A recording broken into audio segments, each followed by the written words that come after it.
रख रख त्या रानातून थोडं पुढं जाऊ गड्या, पाऊल थकलं नाही गड्या, पाऊल थकलं नाही.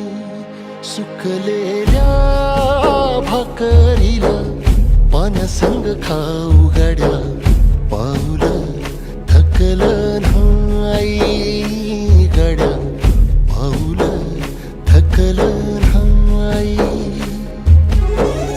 झालो बरबाद जरी बसला घाव उरी, कलेची आग सार जाळून विजाईना. अडला घास असा कावन वास असा, पण यो ध्यास अजून बी माग राहीना.